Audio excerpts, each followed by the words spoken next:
এই দেখেন আজকে কিন্তু আমাদের আজকে বিয়ের দাওয়াত আছে একটা। কালকে ছিল চলন, আজকে ছিল বউ ভাত। আর এদিকে দেখেন শর্টকাট যাওয়ার জন্য বাগানের রাস্তা দিয়ে যাইতেছি বিয়ে খেতে। আর যদি রাস্তা দিয়ে যাওয়া হয় কিন্তু অনেক দূর ঘুরলে হয়। আজকে কিন্তু আমি আর আমার ছেলে যাইতেছি, আমার ননদ নাই, সে চলে গেছে ঢাকায়।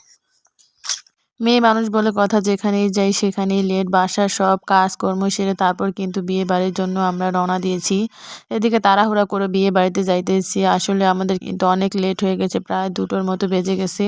আর ওদিকে বাসায় বিয়ে বাড়ি যেয়ে দেখি সবার খাওয়া দাওয়া কিন্তু শেষ, আমরাই শেষের দিকে গেছি। এদিকে তাড়াহুড়া করে খাওয়া দাওয়া শেষ করে আমরা কিন্তু এখন বাড়ি চলে আসবো। গাছে দুন্দুলির বিচি, এগুলো এখন লাগাবো, যেহেতু বাসায় অনেক জায়গা আছে তাই চারা একে একে দুন্দুল দানাগুলো সব লাগিয়ে ফেলবো।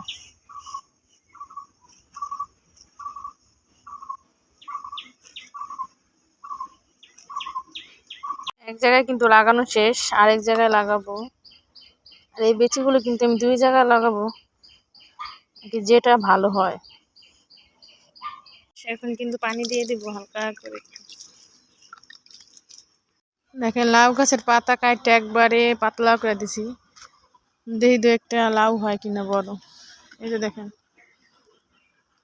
কত লাউ, আর এই যে দেখেন সব পাতা ফালাই দিছি, তারপর যদি 2-1টা লাউ হয়। মাটির চুলার রান্না যেরকম স্বাদ হয় কিন্তু এরকম কষ্ট করতে হয়। এই যে দেখেন বাঁশবাগান থেকে কিন্তু এই জিঙ্গুরগুলো আনতে হয়, তারপর কাটতে হয়, তারপর রান্না করতে হয়। আর এদিকে দেখেন বালু। আজকে 4 দিন পর সে তার নানির বাড়ি থেকে দেখেন বেড়াইছে। এতদিন ঘরটা কিরকম খালি খালি ছিল।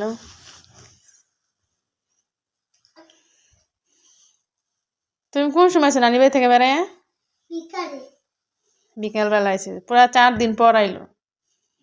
আর এতদিন সবকিছু কিরকম ফাঁকা ফাঁকা লাগছে, একা একা মনে হয়েছে। এদিকে দেখেন অনেকগুলো সিম পাড়া হয়েছে, প্রায় 9 কেজির মতো। এতগুলো সিম কিন্তু খাওয়া সম্ভব না। এই সিমগুলো কিন্তু বিক্রি করতে দিব, গাছে কিন্তু আরো প্রচুর পরিমাণে সিম।